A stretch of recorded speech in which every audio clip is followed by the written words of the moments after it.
everybody, and welcome to the Positively Disney Show. I'm Kimberly Bouchard, your host and the author of the Positively Disney book series, where this show stems from.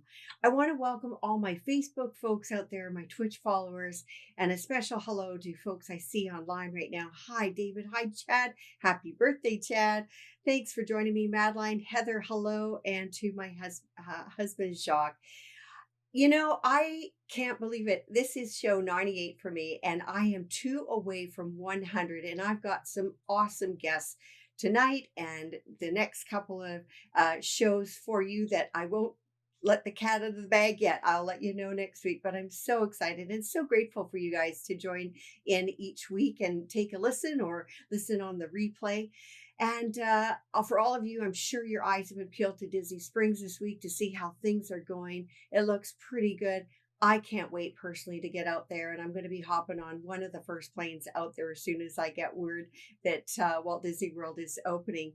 And speaking of travel, I just want to thank my sponsor, Michelle McKeown, over at Years of Experience. She will put together a travel itinerary program for you, fit you to a T. And the greatest thing about this all is that she specializes in concierge, special needs, and you have texting with her when you are away on your vacation. So she can help you at any time, day or night. You can actually find her at mmckeown at themouseexperts.com, or you can give her a call at 732-735-1779. That's Michelle McKeown, and you can let her know that I have sent you. So I hope you guys are enjoying your Memorial Day weekend. I know we had some sunny weather in Seattle here, and kind of went a little bit south as far as rain today, but a nice little break at any rate. And I just want to recognize all our veterans, all those who have served, who are serving still. I just wish you the best and wish you well. And I actually want to dedicate this show to a special veteran, a Marine, and a Disney friend of mine who went to hang out with Walt Disney on Saturday afternoon. And he was the funniest, wittiest. I've never met anybody so witty more than Weldon Vitito, and just young-hearted, and was always there for you. He was very kind and very giving, and always thought about others before himself. So I hope he's having a good old chinwag with Walt Disney himself right now. And I got to know him and his wife Louise quite well, in that they had a very large Disney estate sale. And I bought some of their stuff, and you can see that massive Donald Duck in the corner there. He's got a happy head, which I've got on now, and he's got a crabby head, and that thing weighs a ton. I got that from their sale, and there's a few other things that you can sort of see on the wall up behind Donald. There's actually Donald in with the sorcerer's hat in Mickey's Philharmonic, and I don't know if you can really see it that clearly on your end, but again, right beside that, you see Donald and Huey, Dewey, and Louie at the Primetime Diner at Hollywood Studios. And then down to my other side, there's actually the sorcerer's hat at Hollywood Studios. Really miss that hat there. I wish they would have bring it back. But anyways, there's a special edition with that, as well as Goofy Manning. He's skippering the Jungle Cruise, and it's called the Jungle Hijinks. And it's actually those are all signed by several of the animators, so they're pretty special, and they're even a little more special to me. And I have to smile when I see the Primetime Diner one. I don't know if you guys have been there, but it's just a real hoot and a half, and they play all kinds of pranks on you, and it's so retro. They give you your own assign your server, but in the room that you are at, you can actually see on several different monitors old classics like the Donna Reed show and various things in black and white, just snippets, but just really fun and campy, I'll tell you. In Hollywood Studios, one of my favorite places to go to for dinner. One of many, of course. Disney has so many different places to go. And anyway, so I'm just really happy to have acquired some of those things, and will give me some very good memories of Weldon when I look at them.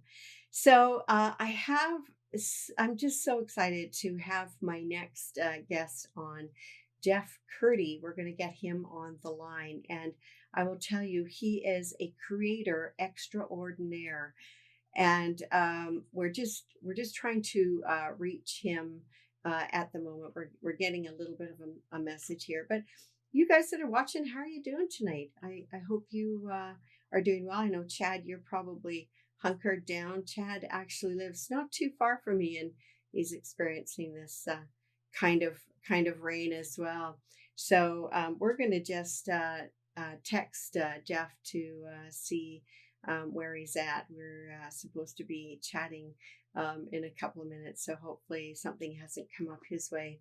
But anyway, something that is kind of interesting because I'm Canadian, and Memorial Day in Canada is actually our Remembrance Day on November 11th. So it's kind of interesting how we all of the countries have their special Memorial Days, the UK and so on.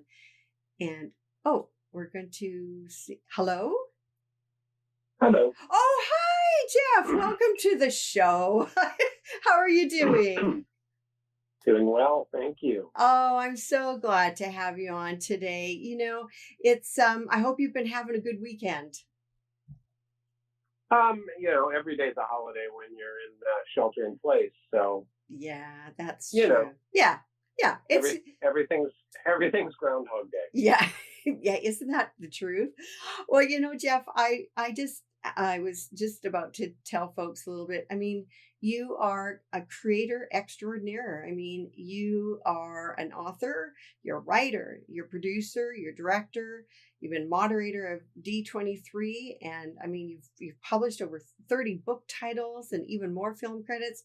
Where did your love for Disney begin? Well, I'm old.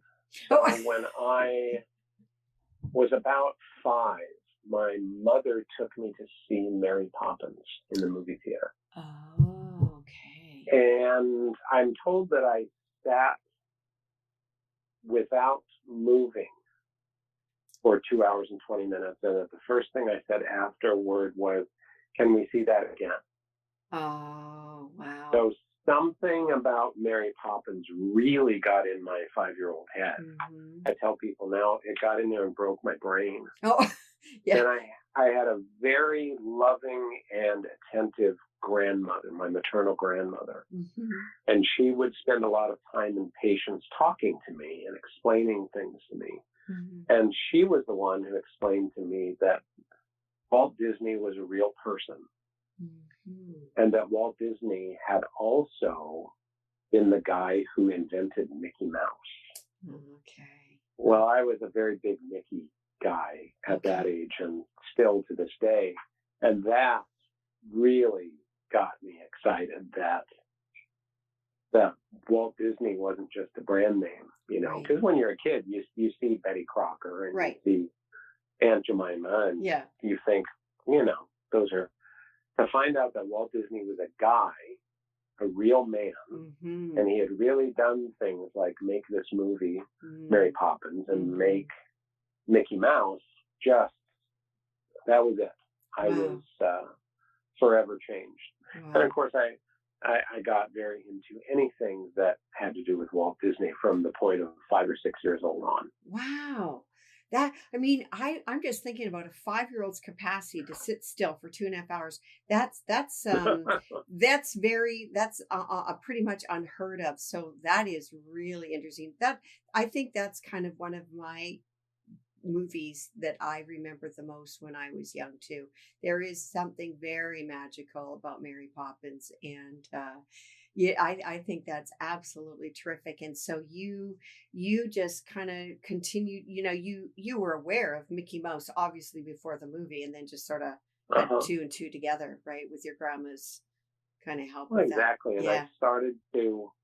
I started to sort of accumulate. So Okay. my grandmother knew of my interest, and a few other relatives and friends knew that I was very interested in Disney things. So I started being handed comic books and magazines. My great uncle used to go to the Gulf gas station, and Oh, yeah. during the late 60s, early 70s, Gulf had a magazine called The Wonderful World of Disney. Oh, So he would bring me copies of The Wonderful World of Disney magazine from Gulf. oh my And gosh. those magazines had articles about crazy things I'd never heard of, like the Haunted Mansion and Imagineers and Ah, that kind of stuff. So yeah. once again, once you start feeding that interest, Mm. I started looking at all of the things that were connected to it. Mm. I got a little while later. I listened to the soundtrack album of Mary Poppins endlessly, and then I was handed I was probably 9, maybe 10, and I got the soundtrack album for Bedknobs and Broomsticks. Oh. And that was where I started to put 2 and 2 together and figure out the Sherman Brothers. Oh, yes, yes. So once again, I was a weird kid. I was a researcher from the time I was probably 8 or 9. Wow. And I would go to the school and look in the encyclopedia. And I remember I told somebody not too long ago, I know more about Benjamin Disraeli than I probably ought to, only because his was the entry that came after Walt Disney in the encyclopedia. Okay, because I'm like, I'm not too sure who that is. So I would just keep reading. He was the Prime Minister of England. Okay. He a Prime Minister of England. I think that it both met an emotional and an entertainment interest and need that I had, Okay. but it also locked into how I think. Oh. And I think wanting to find out more is how a lot of us connect into Disney. Sure. You know, I got interested in Abraham Lincoln because I was interested in Great Moments with Mr. Lincoln. Oh, yes. So I saw Mr. Lincoln on the Disney TV program, and then there was a soundtrack album to Great Moments with Mr. Lincoln. Oh. And then I started to study Lincoln the man after I knew Lincoln the autoanimatronic figure, you know. Cool. So I think Disney does that a lot, opens doors for our interest, and Opens helps your us mind. to expand our interest in a way that keeps us grounded in something that we know and love and feel safe in. Yeah. So it's almost like we have a home base to go out and learn other things anyway. Yeah, that's absolutely right. And I was just curious. So, I mean, those years from 5 and researching 8, 9, and so on are real prime school years. Were you able to use some of your research that you had done in your schoolwork or presentations or papers? Constantly, to the point where some teachers would get me in trouble for doing that I would make any assignment into an assignment about Walt Disney. Oh, for crying out loud. I remember in 5th grade we were supposed to do a report about any state in the Union. Okay. And I chose California, and I think Country Bear Jamboree was just about to open at Disneyland. Uh-huh. And half of my report was about Disneyland and the Country Bear Jamboree. And the rest was about some fairly superficial tourism and history of the state of California. And I had a real focus on Disneyland and Country Bear Jamboree. Oh.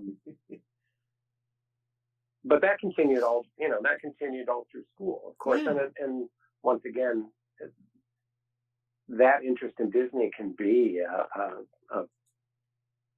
an inspiration for so many other directions. Oh. So it typically worked out. I only had a couple of crabby awful teachers who didn't think that was. I had one in high school. I remember that every time I had a new book come out and land in my lap, I think about my high school English teacher. I had done a fairly extensive report about Walt Disney's Sleeping Beauty.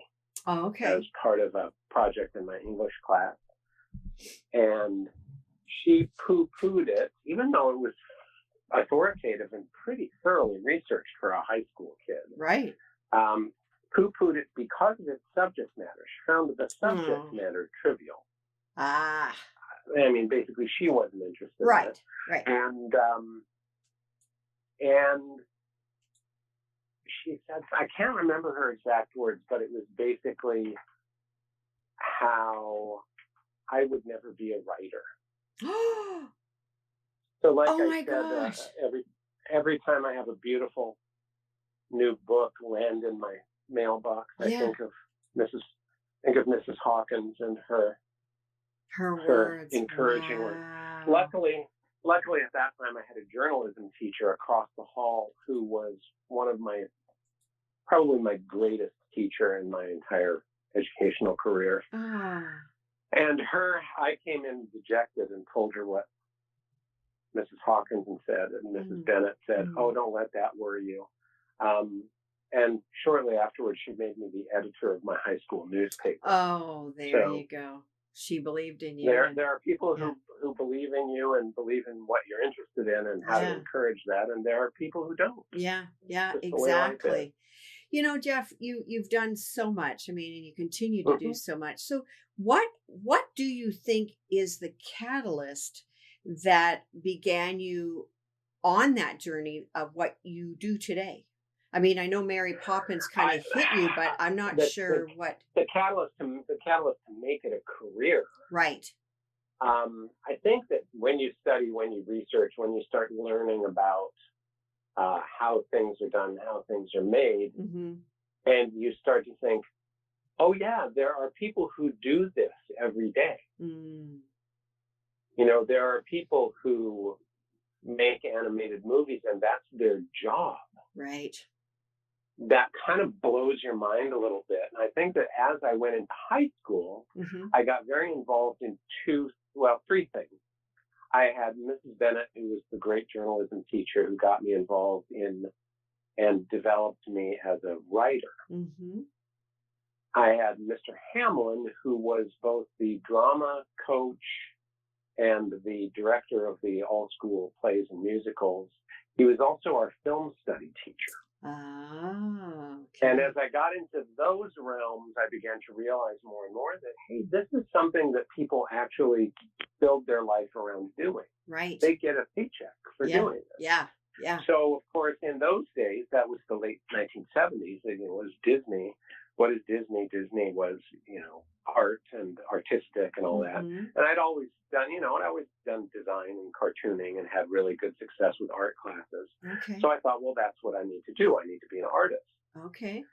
So that was really my first motivation was I want to work at Disney because I finally figured out that you're not anointed and like pulled out of heaven to go work at Disney. You go and you get a job and you like any other place, just the same as, Boeing or any place else. Right.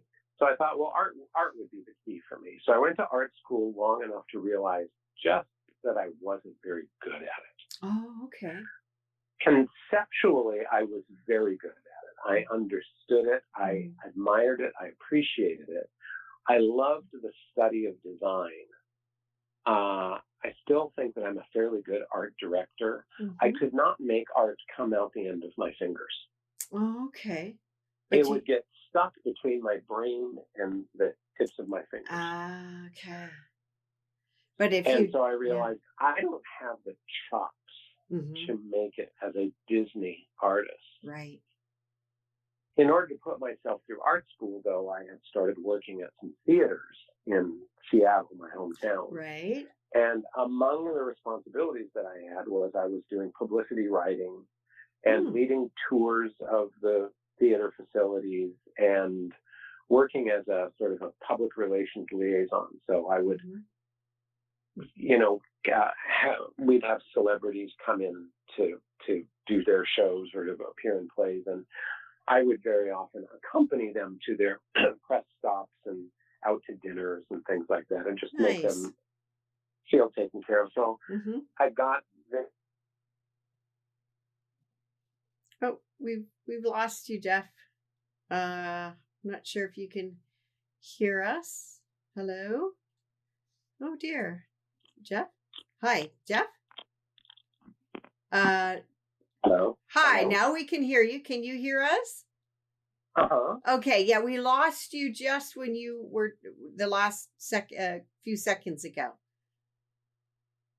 So I was working in theaters and performing arts centers and doing other sorts of things. And once again, there's no linear path to a lot of careers. I do a lot of mentoring and I talk to a lot of young people, and the ones that are 18 years old and say, this is what I'm going to do, are either rock solid, laser focused and make that happen. Mm-hmm. I mean, my oldest son has a friend who said in third or fourth grade that he was going to go to MIT and he was going to do this. And he's one of those people. Now he's in ninth grade, and I'm like, yeah, he's going to really do that. Oh, wow. Wow. There are other people like myself who I guess have set a series of more or less fluid destination. My fluid destination was I'd love to do something in Disney. I'd love to be part of that. Right. I'd love to contribute to that. Yeah.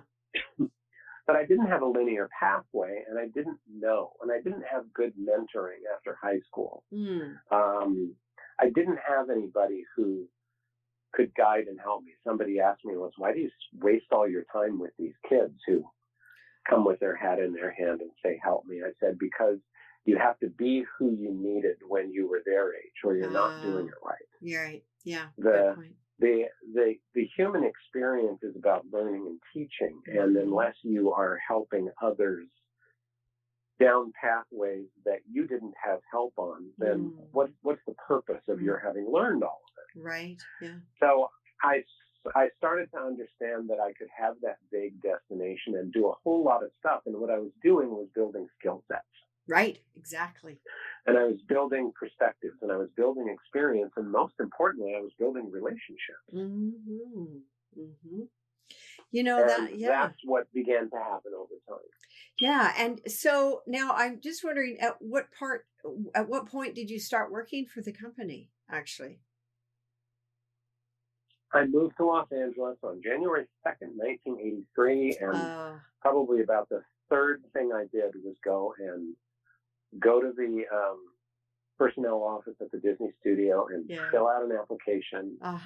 And for the next 3 years, I did that over and over again, to the point where the people in personnel kind of rolled their eyes and said, oh, here he is again. Oh! And because I was not getting in that front door.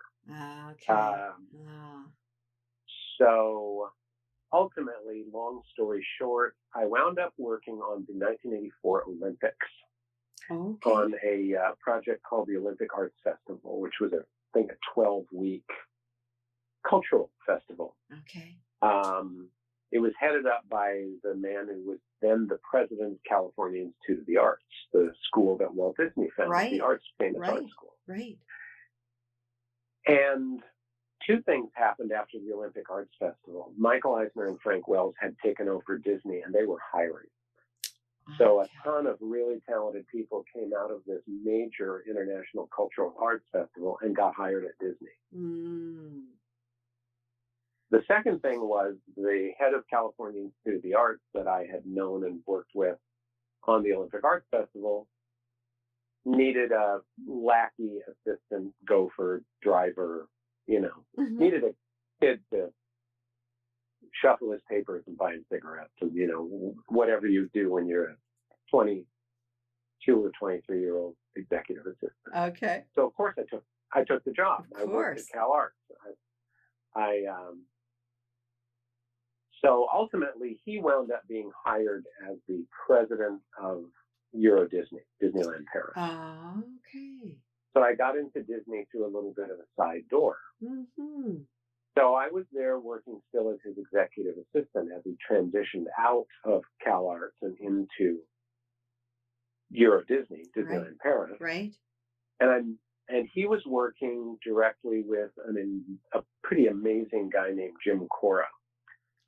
Jim's a Disney legend, and he's the Yes. guy who essentially exported Disney parks to the world. He did Tokyo Disneyland and was really the head of getting Euro Disney built. And Mm. then he came back and did Tokyo Disney Sea. So Jim and I got along like a house on fire, and he Mm. looked at me at a certain point and said, "You're a Disney guy." And I think that was about the biggest compliment I ever had. Oh, absolutely. Jim said, "You're a Disney guy." He went to my boss, the Cal Arts president, and said, "Are you going to hire this kid? Because if you're not, I am." Oh. And Jim Cora wound up hiring me onto the Disneyland Paris project. And that's how I became an actual Disney employee. Oh, isn't that wonderful? You just, wow. A lot of it was being in the right place at the right time, but you kept pursuing it. Like a lot of people would not continue, for 3 years in a row, but you knew what you wanted. Well, and I just knew there had to be a way. I mean, and Yeah. to be honest, it's a battle that I fight to this day. I keep seeing Disney projects and Disney things and thinking I should be involved in that. Why isn't Mm-hmm. anybody asking me? Mm. So you can't sit around and wait to have somebody, lay Excalibur on your shoulder and make Right. you a knight. You have to sort of go and find things. Right. Um, Richard Sherman said to me once, the key strength that you have is understanding that luck is actually opportunity meeting preparation. Yeah. And he said, when you see these opportunities, you're not shy about grabbing them and saying, "I'll do that." Mm-hmm. Mm-hmm. That's a really good And point. Yeah. Opportunity I mean, with preparation. Yeah. Meeting that's her. how I became so close to Richard and Robert Sherman. The first week that I worked on the Disney Paris project, we had offices on the studio lot. I was walking out to the parking lot, and Richard and Robert were walking in to the studio. Okay. And I looked at them in awe, and I said, "Oh my gosh, are you the Sherman brothers?" Now, this was 1986. These guys were not used to being recognized. Right.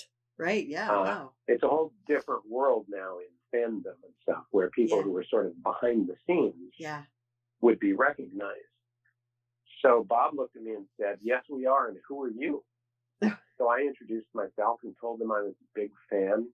And I had actually just seen one of their non-Disney films, one of my very favorites, a musical adaptation of Tom Sawyer Oh. that they did in 1973. Okay. So I talked to them for half an hour about Tom Sawyer because I had just seen it, and I realized that they had written the screenplay Wow, I didn't know as that. well as the song. Okay.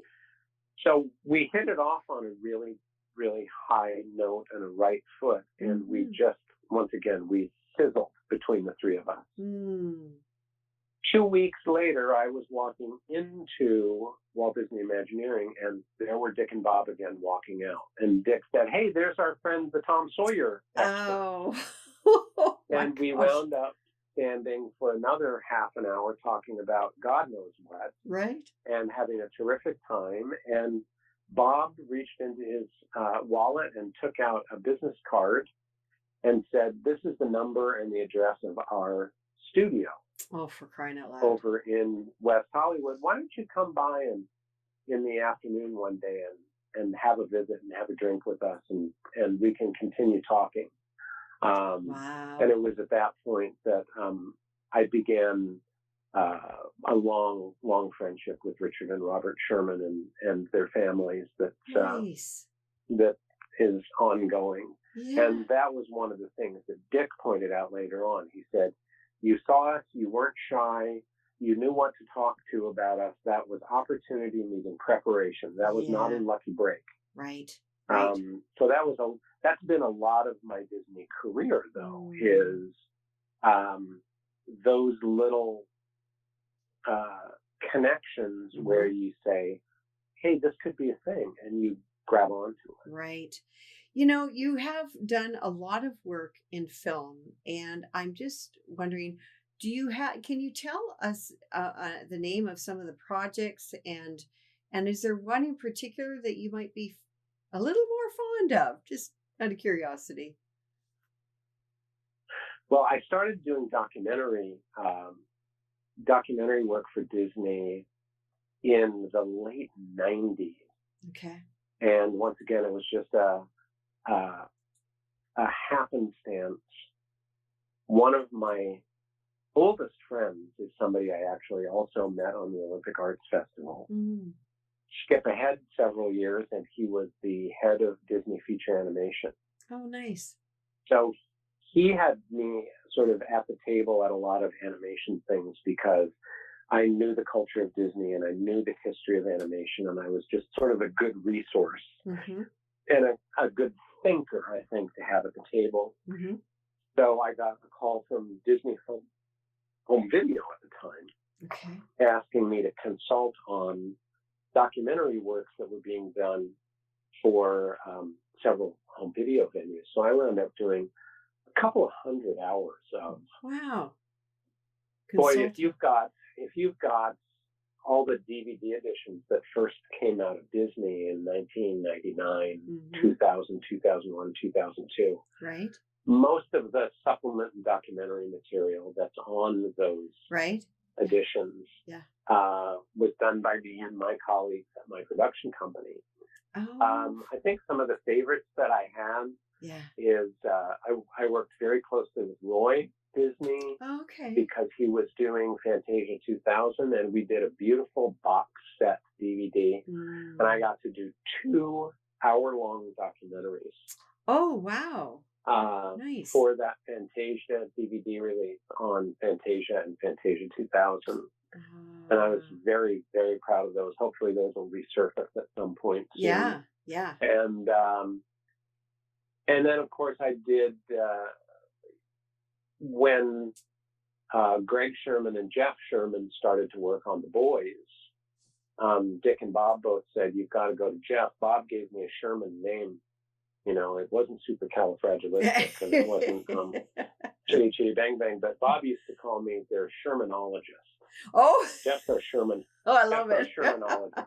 It's great. Because I just helped them a lot of the time to know, they were in their lives, living their lives, and I'm an external documentarian and observer, so I was able to very often help them find things, remember things, know the dates and places that were all just sort of a wash of memory sometimes. Right. And during the course of that time, I'd done a lot of writing about them for Disney publications, internal stuff, and I wound up doing a book called Waltz Time with them that was a sort of a professional biography. So I wound up as a co-producer on The Boys, the Sherman Brothers story, which actually just premiered on Disney Plus. You know what? I was just going to ask you, because I want to see that. And I know that there's something to do, because I mean, Mickey's got my heart, but Donald Duck is my guy. And you did something with Donald Duck too, didn't you? I'm trying to remember. Oh, I did several things. I worked with Leonard Maltin very closely on the Walt Disney Treasures DVD sets that were very big in the early part of the aughts. Yes. 2000, 2001, 2002. Okay. And we did several Donald Duck projects within there because Donald had so many cartoons. Yes. So we did a series of box sets called The Chronological Donald. Oh. And we did documentary pieces on there that were all about Donald's history and background. Clarence Nash, the original Donald, Tony Anselmo, who is currently Donald. That's another wild one. Tony Anselmo and I met at the Disney studio when I was there on my first visit, I think, in about 1978 or 79. Oh, for crying out loud. And he and I became friends when we were both babies. Before he was even the voice of Donald Duck, I knew Tony. Oh. And we are still friends to this day. Oh, my gosh. I would love to get a hold of that. I wonder if you can buy it anywhere, because I think that, or I wish Disney Plus would have more of this stuff, like a Disney history part of it or something. You know what I mean? Like that would be. Well, I think they just need to be sort of given time to get their sea legs. They just had their launch in November. Yeah. And I think there's still just there's time to build that, and I think that that's the direction they'll ultimately be heading. But Yeah. I think a lot of it was just getting up and running was the big Right. goal, as Yeah. it is so often on any project. And then, so I love that. I love that. I can't wait. I will. I'm going to be searching high and low to see if anybody has anything about that, because that's something I'm very, very close to my heart. Donald Duck, and would love to learn more of the history and all that. I mean, I think being Disney fans, we're naturally, I think a bit of a historians as far as Mickey Mouse goes, but the other Fab Five, not so much. And so I can't wait. Okay, sorry, I'm so excited about that, because I thought that caught my eye. But I am going to check out on Disney Plus here, the Boys, it's called. You said yes, the Boys. the boys, the Sherman Brothers. The Sherman Brothers. Yeah, nice, nice. I look forward to seeing some of your work. Now I mean, you have done a lot with film, but you are a very prolific author of, I don't know, 30 plus, I mean, 30 and counting books. 30 and 30 and counting. Yeah. So, there's a lot. That's once again another sort of lucky break in a certain way, but oh once yeah. again, like Richard said, I was reaching the end of my career as a real Disney employee, as Okay. a staff person. Right. And I was feeling frustrated because I continued to grow Sure. in my skills and my profession, but my job did not. And I was sort of stuck in a role where there was somebody over my head who was in the way of my Okay. career path, Okay. but my vice president kind of couldn't do anything about it. Sure. And she said, by this time I was working over at Disney at the studio in corporate marketing. I had been at Disneyland International, then at Walt Disney Imagineering for 5 years. Oh, okay. And then I had been over in corporate for about 5 years. Okay. She suggested that I actually leave and go freelance. Oh. And she said, the only way I think you're going to get to spread your wings in all of the polymath areas that you have skills in is to get out of here.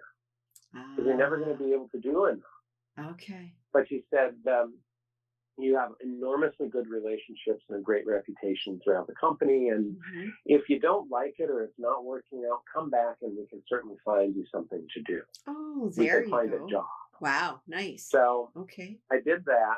And during the time that was going on weekends and evenings and holidays, I had been writing a book because I had a very dear friend who at the time was over in animation, Garrett Hicks, and Garrett's actually now over at the Disney store and has been there for quite a while. Okay. Garrett said, all of this stuff about old movies and movie musicals and stuff. Why don't you write a book about that? He was worried that I was becoming a little bit of a Disney corporate head, I think, at the time. Okay. Okay. I was getting a little too serious / frustrated, angry about the whole thing. Okay. So I did that, and miraculously, somebody bought the book and published it. So there I was, unexpectedly a published author. Nice. So as I was leaving the company, I had just met, not too long before, maybe a year before I left, I had met a young editor that they had brought in named Wendy Lefcon. And Wendy is really responsible for my literary career because she hired me right after I left being an employee to do a book called Since the World Began, which was the 25th anniversary book for Walt Disney World. So now here we are coming up on 50. So that shows you how old I am. Wow. That's wow.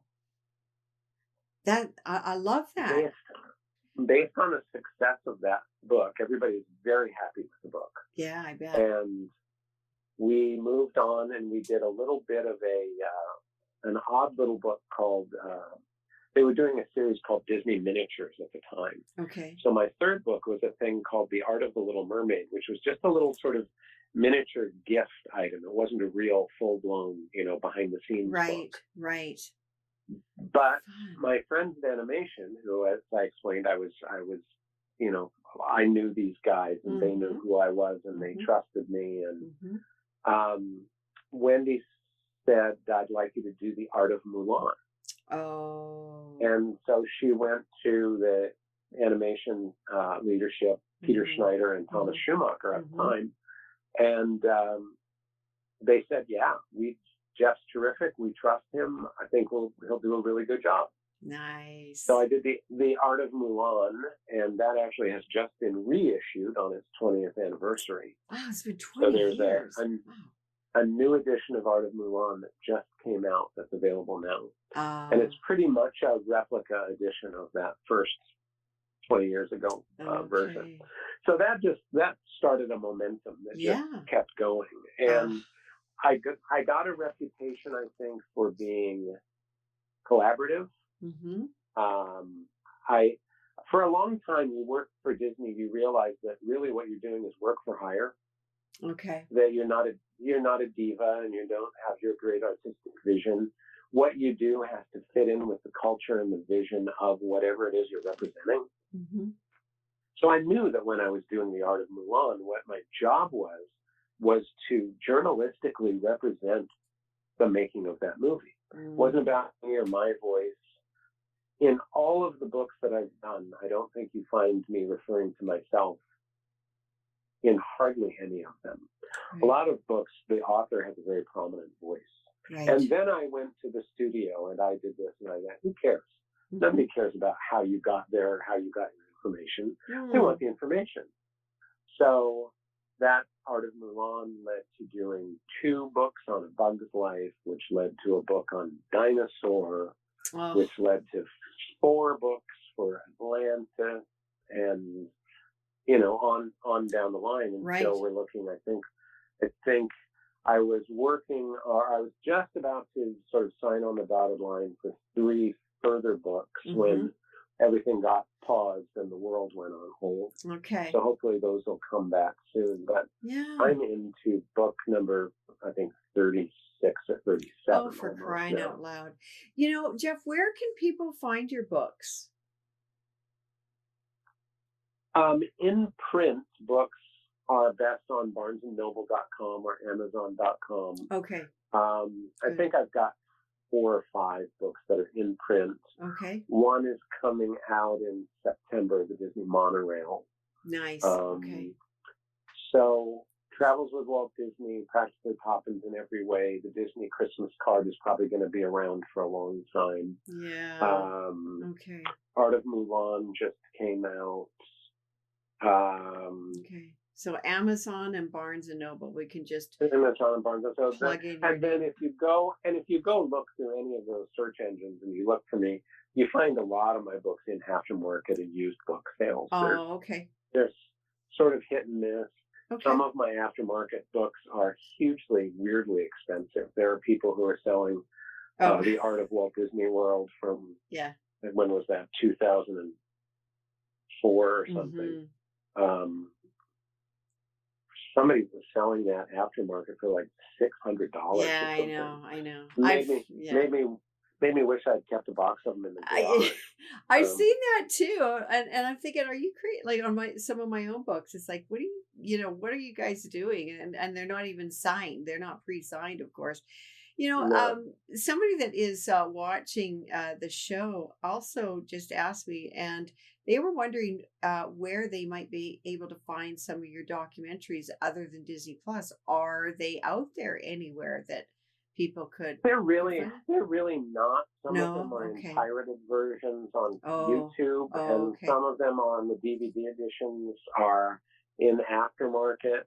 Okay. I'm trying to establish some discussions to give them a new life because they're pretty timeless. The content is pretty evergreen. Sure. And I think there's a place and a method for them to live. But I'm waiting until post-crisis to bring some of these things to the table. Right. Pardon me. That's okay. One of the great things about a long career with Disney, and I'm going on 34 years. Wow. Is the guy that I worked under at Disney Home Video when I was making all of these supplements and additional content and documentary things for DVD editions. Mm-hmm. The head of home video at the time was a guy named Bob Chapek. Oh, the one who took over Bob Iger's place. Bob is now Chapek is now the CEO of the company. Yeah. So he and I were having a talk not too long ago about the fact that I've known him his entire Disney career, and he said the nicest. He was asking me actually, how many books have you written? And I had to sort of go through and figure that out a little bit. Yeah. He was thinking it was about 20, mm-hmm. but he said, when I got here to Disney, mm-hmm. you were already a thing. Oh, there you go. And I'm like, I was? He said, yeah, I had people who would say, oh, you want to talk to Jeff Kurtti? He's over in corporate synergy and special projects. He's, a terrific guy and a great resource and so on. And so he and I have had a friendship that reaches across the decades too. Yeah. So, yeah. Oh, that's fun. That's always fun. Yeah.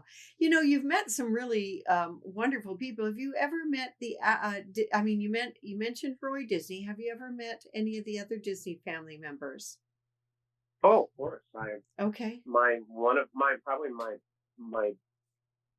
I would say my magnum opus as a documentarian, as one of the projects that is probably one of the best and most important in my life was the Walt Disney Family Museum. Mm-hmm. I was the creative director. I was the a content consultant. I had 4 jobs. I was the company liaison, content consultant, the creative director of the entire project, and also was the media producer and director of all of the multimedia elements throughout the exhibit.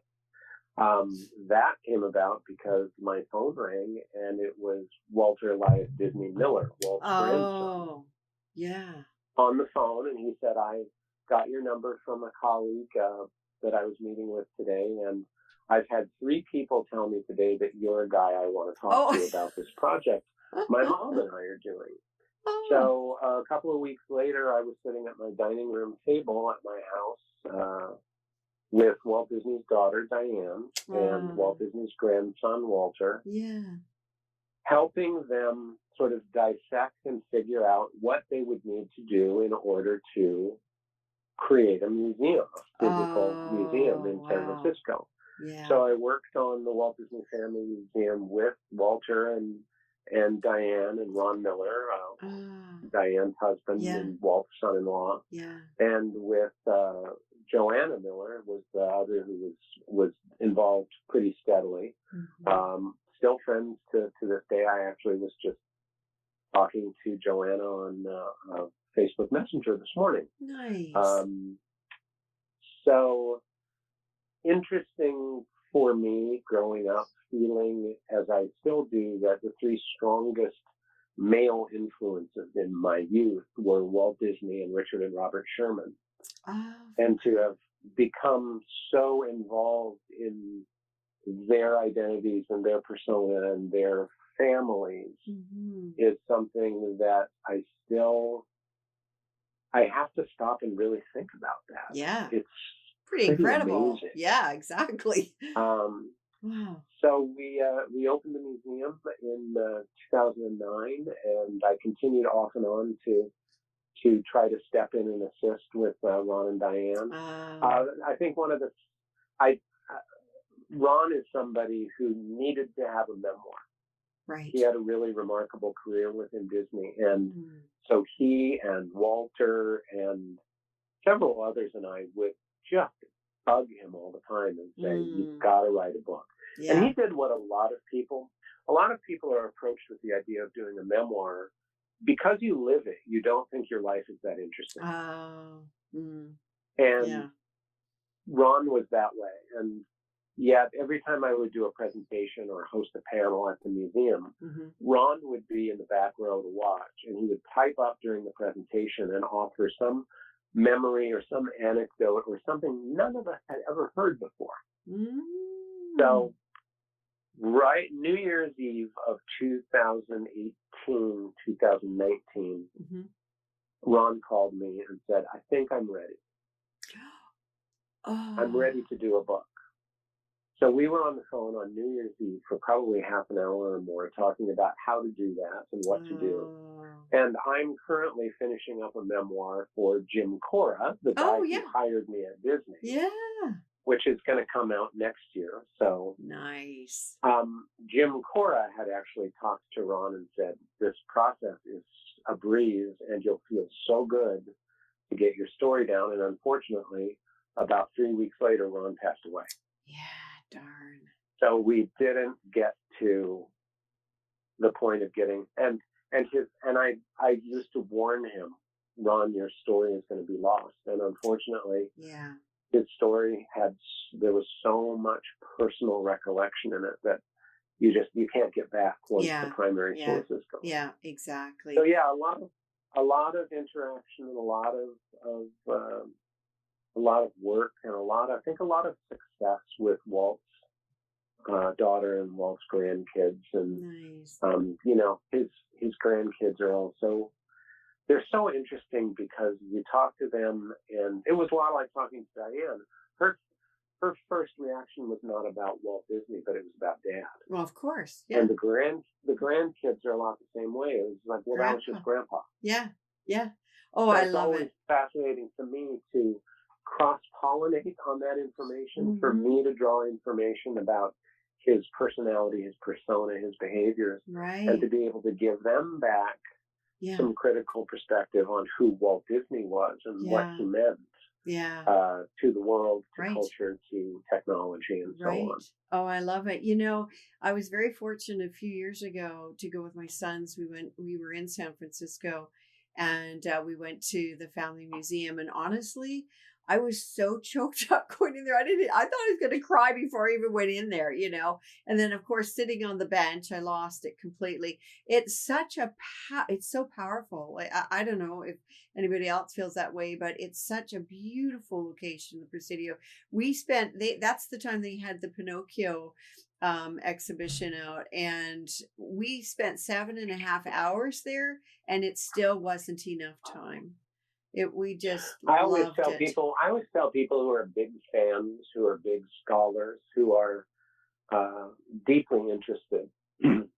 I always tell them, get there before it opens and be waiting when the door opens. Yeah. Go in and walk through. Do a quick walk through so you understand the physicality of the building. Okay. And then leave and go back in and focus on what you really want to look at and study. And they will throw you out at closing time because you won't have done everything. Yeah. Oh. The media alone, the audio and video media, I believe is somewhere around 30 hours. Wow. Of just audio and video that you can consume as you're doing the experience. Right. We were very, very focused on tapping into and creating a human and emotional reaction to Walt Disney through the entire exhibit. That was really the goal. Yeah. And the goal was to try to help people understand who he was and why he did what he did, and how important he was. Yeah. And I've been told many times, thankfully, about people who have simply had to sit down at a certain point and cry. Yeah. Oh. Because they were so overwhelmed by it. Yeah. What our goal we got to the very end, and there's the point, of course, where Walt inevitably passes away. And you know the ending of the story before the whole experience begins. But I thought, if we can make people think about and feel enough about who Walt was and what his accomplishments were. And sure enough, I have people all the time say they come around the corner into that little sort of living room. Yeah. And start to hear Walt Disney's obituary announced on TV. Yeah. And it's a tough one. They lose it. Yeah, that's tough. So that was making people weep uncontrollably is one of my great successes. Oh, thanks a lot, Jeff. Because you live in California, I think you do actually. Now, have you like, do you still go to the parks? Do you visit the parks at all? Do you have a chance to visit the parks at all? Well, I have 3 kids, Okay. so we do parks. We're not park goers simply Okay. because it's so busy. Oh, okay. But I get asked to go and do things all the time, and whenever I can, I bring the kids along. Sure. What we spend a lot of time doing, and we have done probably once a year for the past 10 years, is we do Disney cruises. Oh, I love I get Disney invited cruises. all the time to come on board and do lectures and book signings on Disney Nice. cruises. Oh, I love it. So not only have we been involved in that aspect of Disney, Disney signature entertainment, Yeah. but it's taken us all around the world. Sure. My boys have been around the world. Yeah. Yeah. And my oldest is just barely 15 years old. He'll Oh, be 15 in 2 weeks. oh, for And crying out. he's been to London and Barcelona and Yeah.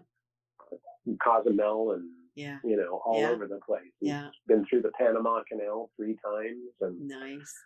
and that's part of the thing. But then, as park goers, there's 2 things.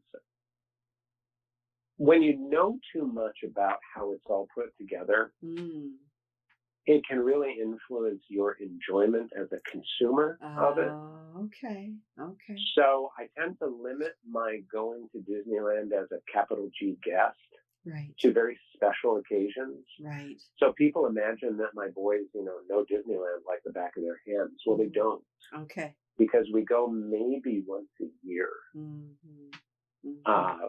Occasionally we go to one of the Walt Disney World parks on our way to Right. Europe or something. get on a Disney to go to a Disney cruise Oh, ship. yeah. Of course. And of course, there are times when the cruise ships have docked in New York, so we go to see their first Broadway show was The Lion King. Oh, gosh, I love that so one. I took them to see that, and Yeah. of course, Thomas Schumacher, my friend from the Olympics in 1983, is the president of Disney Theatrical. Tony Award winner, Nice. So we go and visit him and go and see his offices, and I just pulled up some photos of the boys on the stage of the New Amsterdam from about 7 years ago, dancing around. And so, we have lots of things. We love the Disney magic and the Disney wonder, and we've been on those 2 ships the most. Okay. So and you got 2 more, and then the others are coming. As far as the attractions, in Disney parks, I still think Pirates of the Caribbean is so brilliant. Me too. That's I love it still to this day. So I'm always like the big e-ticket guy still. I love Pirates. I love Mansion. I love Small World. Yeah. Those are the ones that I really go for. Yeah. I'm not a thrill ride guy, so it's hard for me. Even Big Thunder is a little too much. Okay. Especially as I get older, it's still a little too much in the motion sick department. Oh. So darn. I'm not a coaster guy. Yeah. I'm not either, but I can do that. the one that I like, I was actually just talking about this to somebody the other day. Is the dinosaur attraction at Animal Kingdom. Oh, that's crazy, isn't it? Oh, I love it. It's a complete one-off. There's only one in the world, and I still think it works and that it's really cool. Yeah. And it's one of the only ones that has a lot of that motion that I don't feel like throwing up when we're done. Oh, well, that's good, because I can't do Dumbo and I can't do Teacups. Space Mountain I cry on. I don't do that, and I don't do Rock and Roller Coaster or Terra Terra. I'm kind of get the motion sickness thing too, and I Pirates is definitely my go-to. I mean, I also love Carousel Progress. I'm annual pass holders for both parks in North America, but Walt Disney World is kind of our go-to park, even though we're West Coast, because my husband introduced that place to me, and we love Florida, but I'm so glad to hear you're cruisers, because we also are huge cruisers. Our kids won't, my kids are a little bit older than yours. They will not go on another cruise ship, because how can you when you go on the best one? You can't go back, onto something else. And I was just wondering, have you ever managed to go on an Alaskan cruise, Jeff? Have you done Have not Disney? done Alaska. Oh, okay. What happens is I get called on the really long, because I work as a freelance and a consultant. Right. I have a much more flexible schedule. Okay. And because I've spent many years building up a certain kind of cred with the Disney fans, Right. the fans tend to know who I am. Yeah. Or if they don't know who I am, they're interested to find out. Right. So I get called on a lot to do repositioning cruises. Oh, nice. Yeah, yeah, yeah. And that's where they're moving like the Wonder from the Alaska cruise schedule over the summer, and they're moving it back to the Caribbean in the fall. Right. I was actually going to, we were going to be going on a transatlantic repositioning cruise this October, which is canceled, unfortunately. Oh, okay. We were going to be going from, where were we going? I think we were going from Dover. Right. On England. a cruise that would have taken us back to the Caribbean, I think, for the magic. Okay. But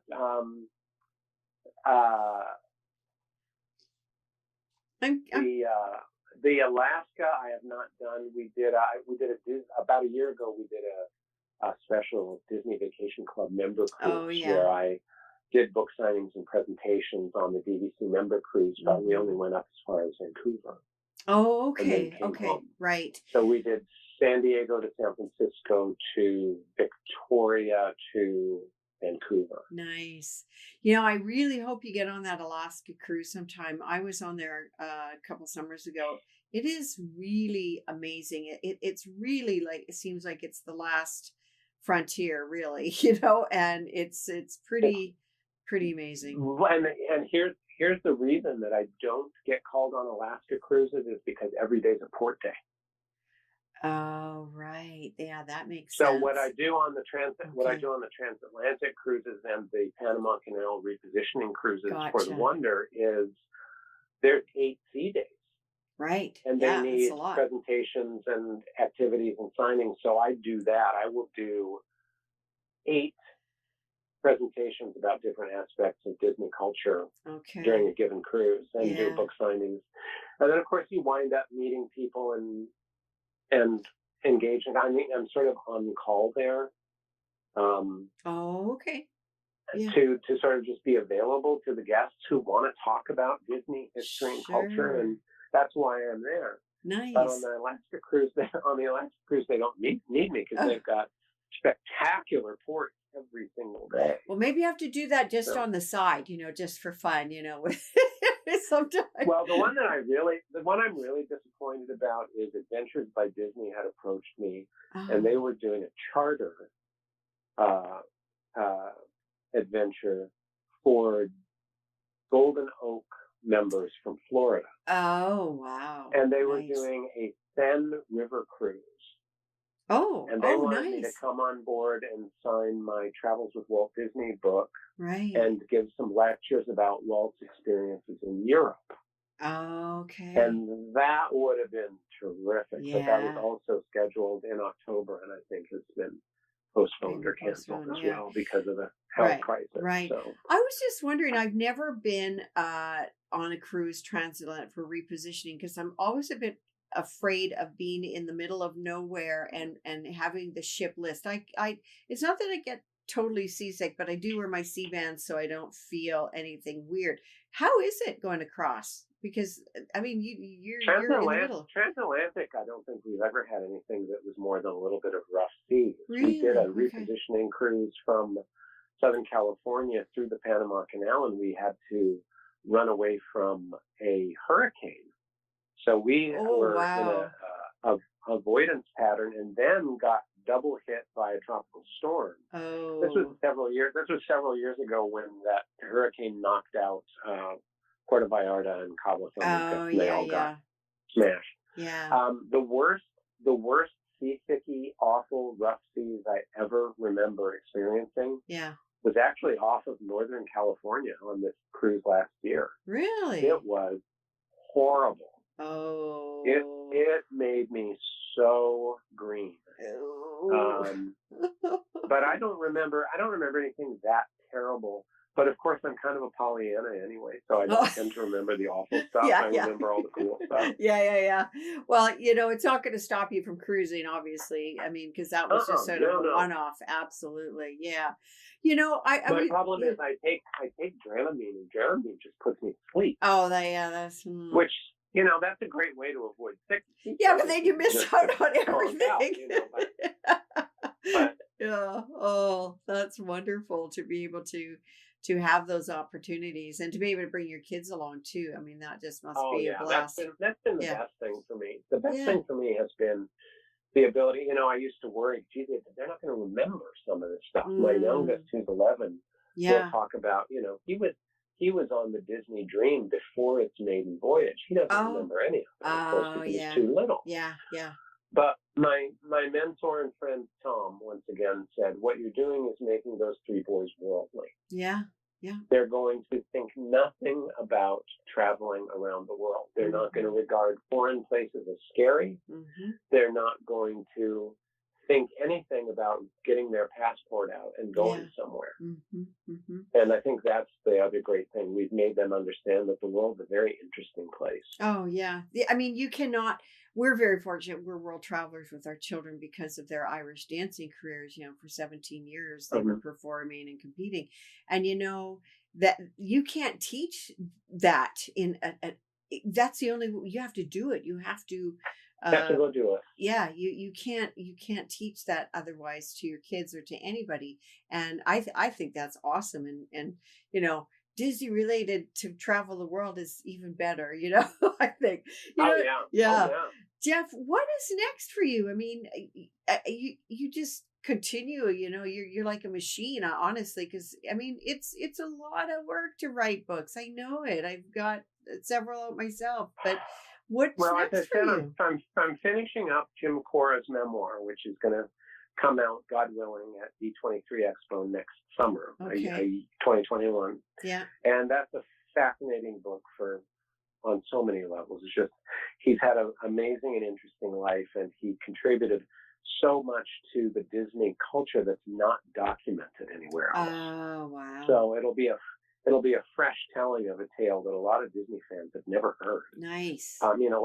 Everybody knows that there's Disney parks all over the world, but Right. Most people don't know how that all started. Right. And that's Jim's story.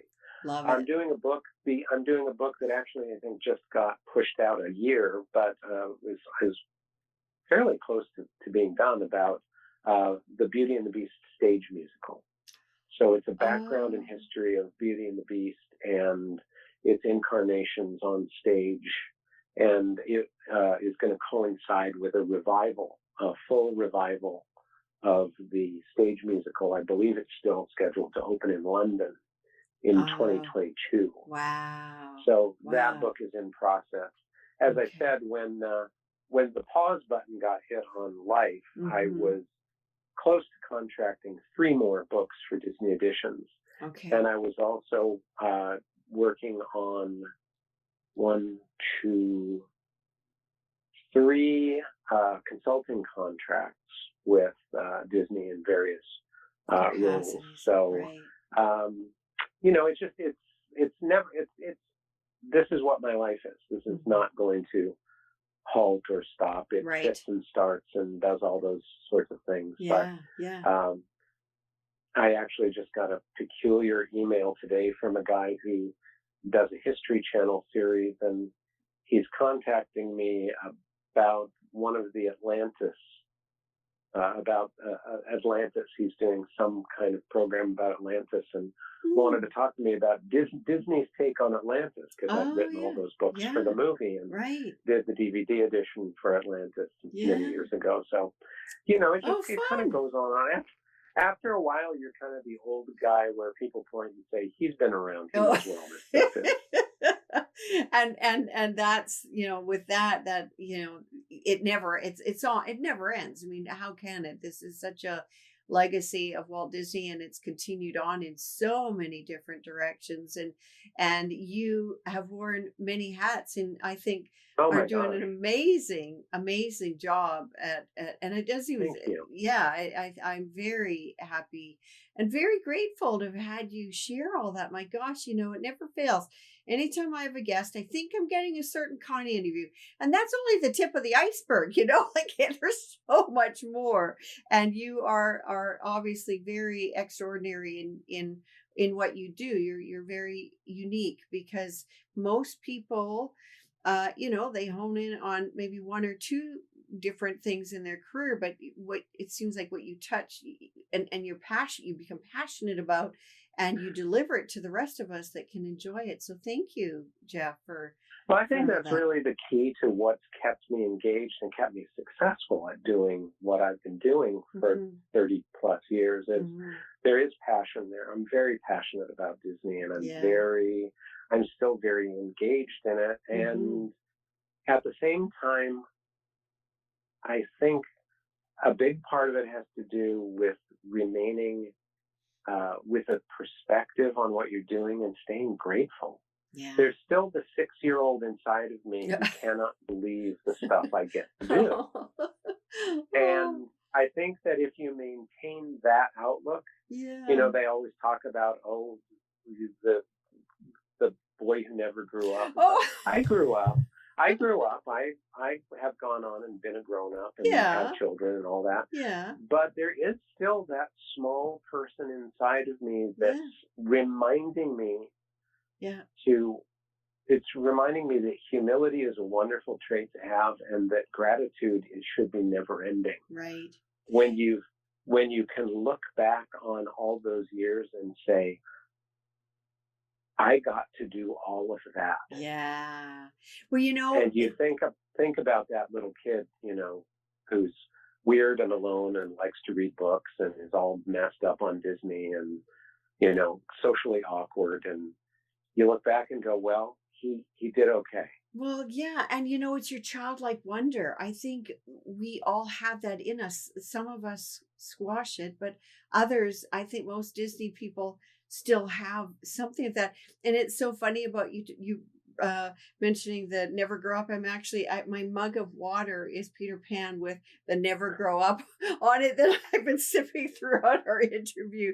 And it's, yeah, I get it. We all grow up, we all have duties and things to take care of and be part of the community and that, but to have that wonder, I say childlike because of the fact that you always want to learn, and it's fun to learn something new, and it's fun to discover, and I think Well, you, and particularly in what I do, where I'm finding the most joy the older I get yeah.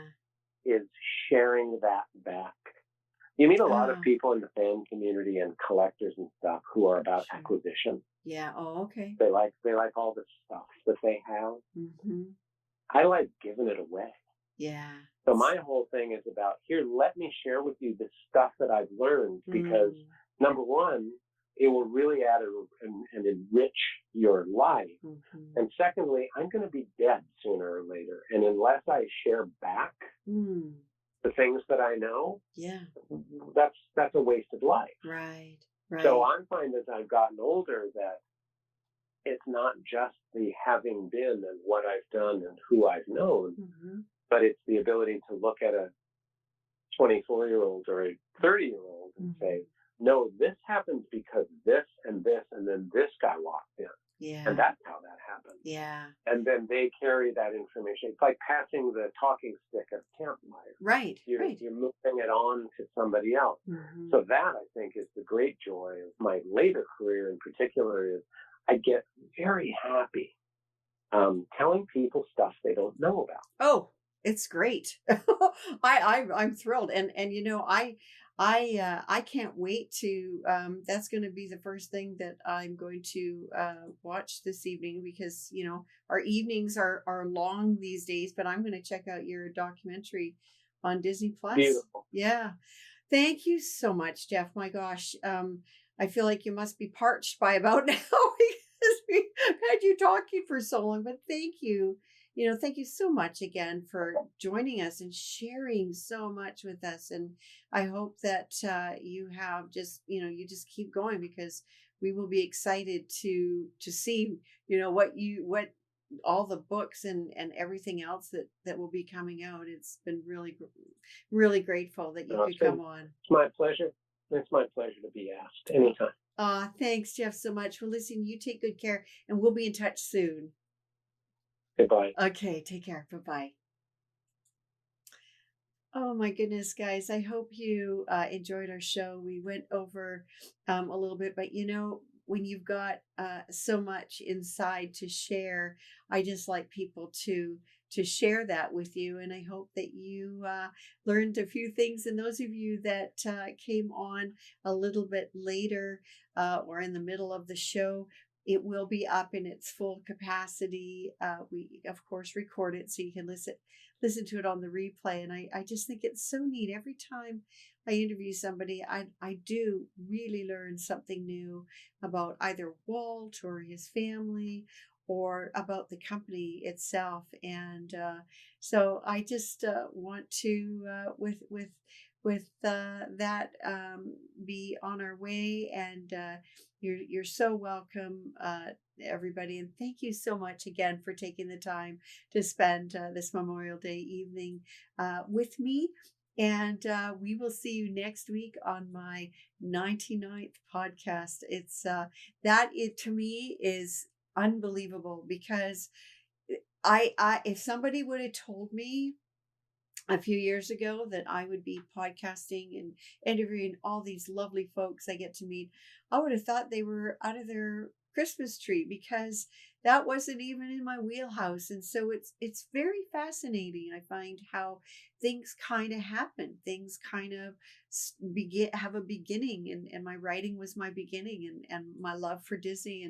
But the real magic began actually in my living room watching The Wonderful World of Disney, and that is something that I've held on to all my life. And so I'm just so thankful that you guys could be here with me and with my guests. And we will see you next week. For now, you guys take care, be safe, and a very good week to you. Bye for now.